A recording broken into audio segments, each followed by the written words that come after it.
In a world where right and wrong often blur into gray, where pressure, pride, and power tempt us to choose the easy way out, we return to something timeless: virtue. Not rules, not rewards, but choices really made, guided by the goodness within. Honesty that stands even when it's hard to tell the truth. Humility that listens, learns, and never puts itself above others. Generosity that gives without counting the cost. Compassion that sees pain and doesn't look away.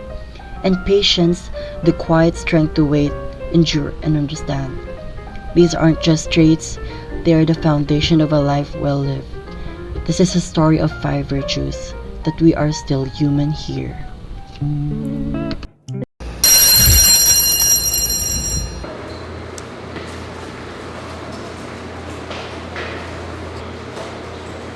Good afternoon, class. Good afternoon, Marina. Ngayon, gumulong lista na just like what I announced last Monday. So, nag-review ba kayo? Medyo po. Pero kaya. Anyway, 10 items lang naman po.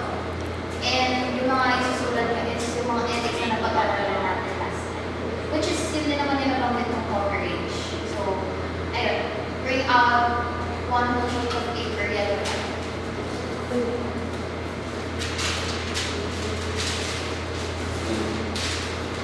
Write your name, your section, cover subject, and you may start. May sagot ka na number 2.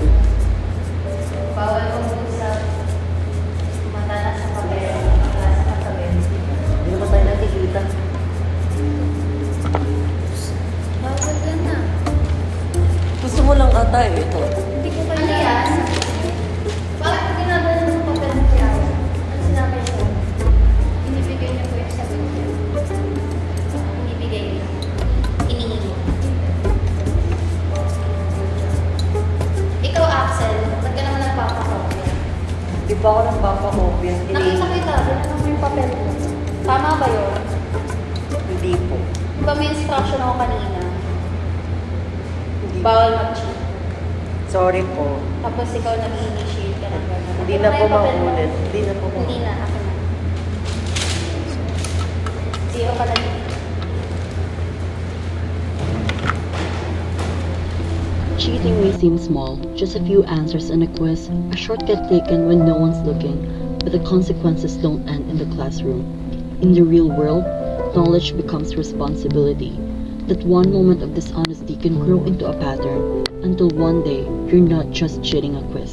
So while the consequence of cheating might start as a failed quiz, in time it can lead to a failed career. Uy, naiintindihan niyo ba yung ano kanina? Yung topic sa ethics kanina? Ayoko, yung about sa bata. Medyo lang. Hindi ko pa masyad na analyze yun eh. Eh, may ano nga tayo eh, meron tayong bagong classmate. Yung ba siya? Wait lang guys. Sige.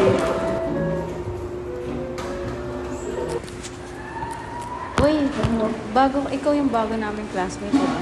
Oo. Tara, gusto mo sama ka sa amin? Kain pa. Okay lang. Okay lang, tara. Sige.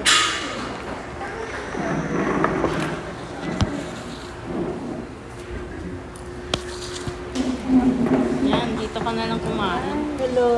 Hi. Kumusta? Okay lang. Bakit mag-isa ka dun?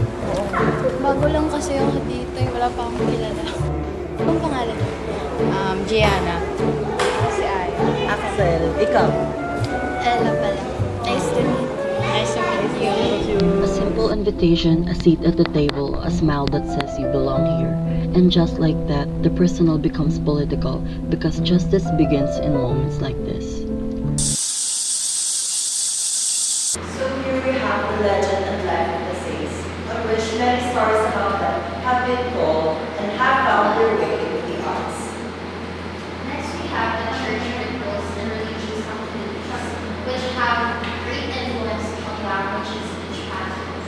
That's all, and thank you for listening to our presentation.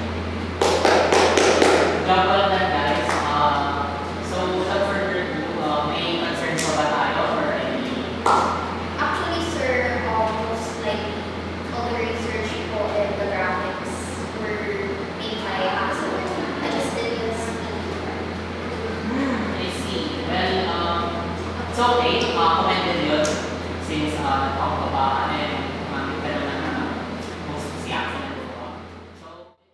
She had the spotlight, but instead of keeping it, she shared it. That's humility, not thinking less of yourself. Humility begins at home and shows its strength when it lifts others up. So, guys, ayoko naman kayo i-pressure since mag-finals na din kasi talaga natin siya tapusin.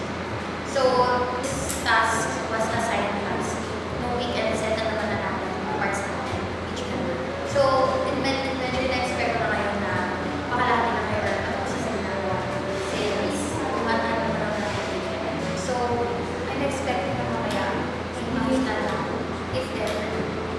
Kasi para din naman sa akin kayo. Para sa kayo. She reminds them of not to control, but to keep the team moving. A message sent, a deadline recalled. Not everyone sees the way of it, but she does.